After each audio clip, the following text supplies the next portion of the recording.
Bonjour tout le monde, je m'appelle Angèle Labelle, je suis une des conseillères au Collège Boréal. Aujourd'hui, j'ai été demandée de faire une courte présentation au sujet du stress et puis vous donner quelques trucs aussi pour vous aider à gérer. Je vais partager mon écran.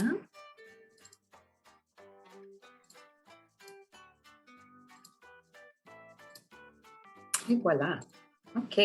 Donc, c'est quoi le stress au juste? Bien, le stress est une réaction que notre organisme a face à une situation particulière. Ça peut être un changement dans notre vie, ou des fois, c'est une accumulation de plusieurs choses aussi en même temps. Ce n'est pas juste une chose, c'est une accumulation de plusieurs choses, plusieurs stresseurs. C'est une réaction qui est tout à fait normale et tout à fait naturelle. C'est autant émotionnel que physique. On a plusieurs symptômes aussi. Quand on vient au stress, on va les voir tantôt aussi. Et puis, le stress, c'est une réaction qui nous aide à éviter des situations dangereuses, puis ça nous pousse à résoudre des problèmes quotidiens. C'est important de se rappeler que la perception qu'on a face à une situation va jouer vraiment un gros rôle au niveau du déclenchement de notre stress.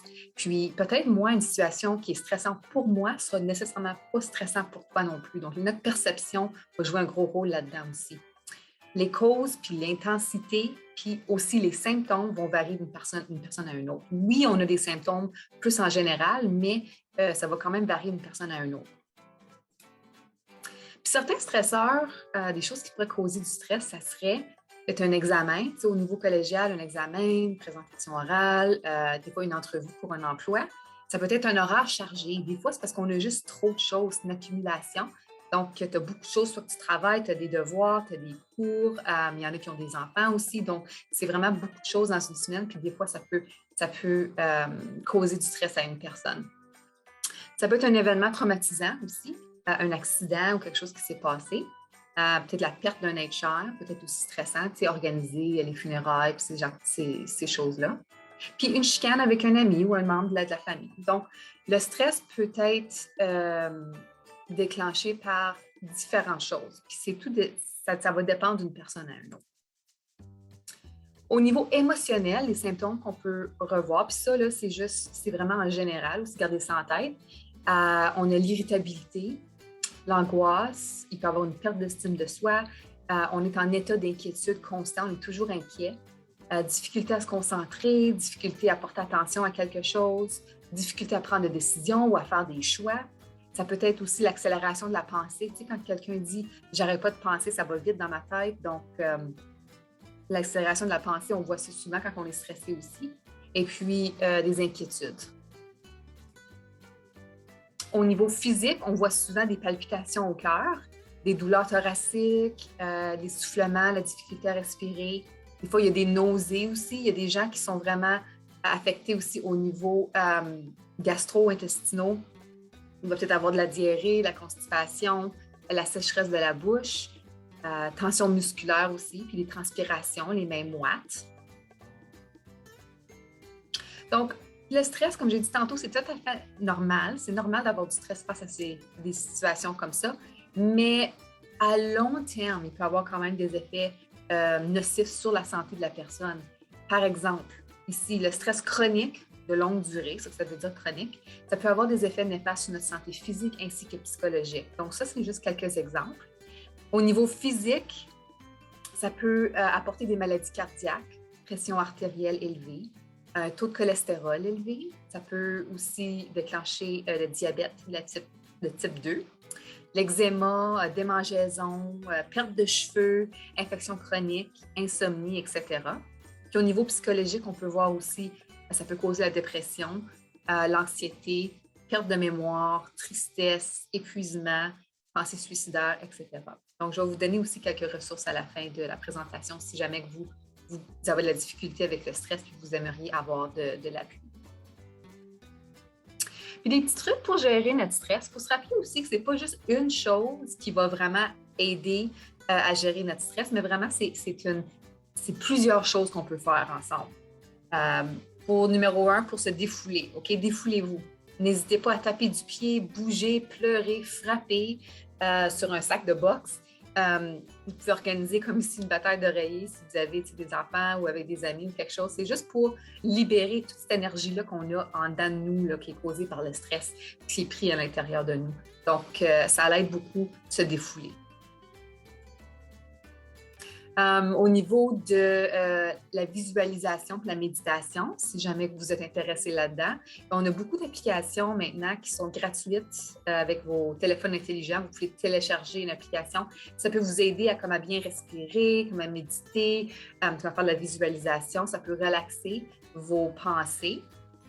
Donc, essayez de penser à des images positives avec beaucoup plus de détails que possible. Puis c'est ça, j'ai dit, il y a plein d'applications maintenant qui sont disponibles. Puis il y a aussi des applications à travers ou des vidéos à travers YouTube. C'est totalement gratuit, c'est à l'Internet. Donc, ça vous aide à vous concentrer sur votre respiration. Prenez du temps aussi pour vous en faisant une activité qui vous plaît, comme écouter de la musique ou visionner votre film préféré. Étirez-vous de la tête aux pieds. Ça dénoue tous vos muscles. Ça dénoue comme nos muscles. Des fois, on peut se ressentir comme si on est toutes poignées en dedans. Donc, commencez par vos bras. Vous pouvez commencer par étirer vos bras. Ensuite, votre torso et puis vos jambes par la suite. Puis aussi le cou. Puis ralentissez, OK? Essayez pas de tout faire en même temps parce que là, il n'y a rien qui va aboutir. Donc, faites une chose à la fois, un petit pas à la fois. Prenez de grands respires en vous gonflant le ventre. Gardez votre souffle pendant quelques secondes, puis ensuite relâchez tranquillement. Puis bâillez aussi. Les bâillements, c'est idéal pour augmenter le taux d'oxygène au cerveau. Ça, c'est juste un petit truc aussi. Donc, quand vous bâillez, ça augmente l'oxygène, puis ça relaxe. Puis le rire, OK?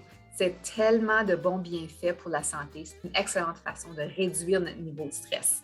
Donc, je suis certaine que vous avez des amis qui vous font rigoler plus que d'autres ou un film préféré ou mettez une comédie à la télévision. Donc, essayez d'avoir quelque chose qui vous fait rire. Puis ça l'aide aussi avec le stress. Puis, à l'école aussi, organisez-vous. Prenez le temps de garder vos cartables en ordre, surlignez les parties importantes en classe, prenez des notes, gardez un guide d'études pour chaque cours, puis utilisez votre agenda. Donc, juste le fait d'être organisé ou plus organisé va aider aussi au niveau de la gestion de stress. C'est normal d'être stressé à l'école, mais si vous gardez organisé chaque jour, ça va aider aussi, surtout au niveau des examens.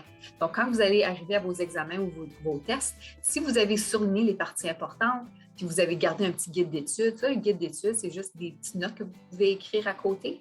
Donc, à chaque fois que le prof dit quelque chose, « Ah, ça, c'est important, ça, c'est sur l'examen, rappelez-vous de ça », prenez une feuille de papier pour chaque cours, puis écrivez ce qui est important sur votre guide d'études. Donc, quand ça va être le temps d'étudier pour vos tests, vos examens, vous avez ce guide-là pour vous aider.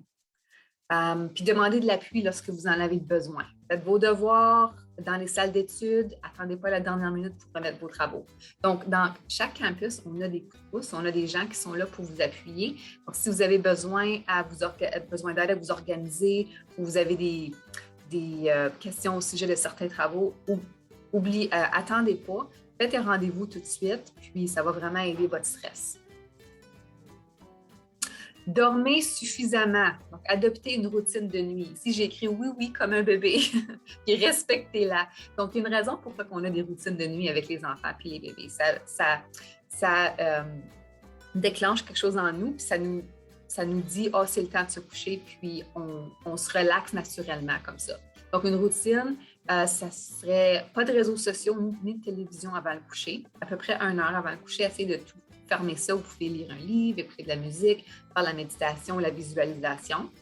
Le thé aide beaucoup à relaxer aussi. Donc, si vous voulez, vous pouvez essayer peut-être une tisane sleepy time, comme ils disent, ou à la camomille.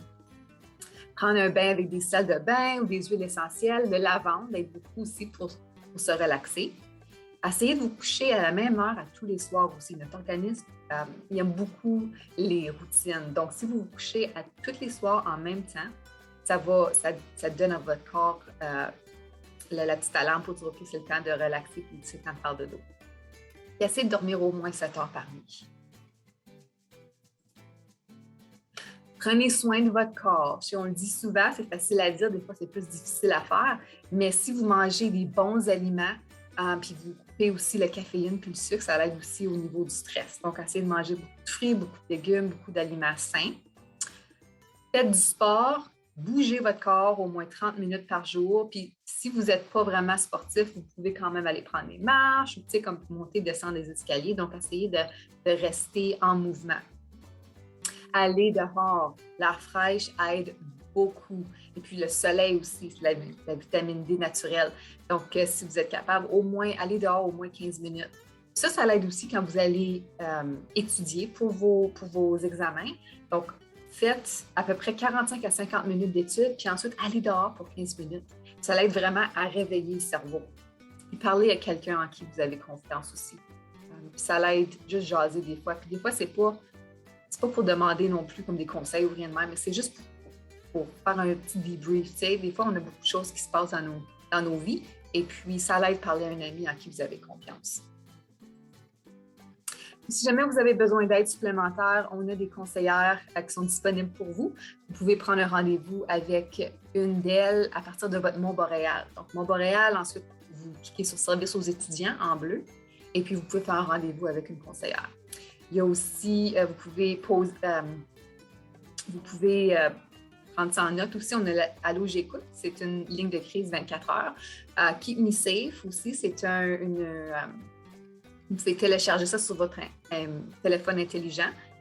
Ligne de crise en santé mentale, numéro est là. Ligne de prévention contre le suicide. Ligne de crise texto. Donc, si vous êtes plus confortable à texter, à envoyer des textos au lieu de parler à quelqu'un, ça, c'est une ligne de crise texto. SOS Suicide et puis Warm Line. Donc, il y a quand même beaucoup d'appui. Puis quand vous voyez que vous pensez que le stress commence à être un petit peu plus,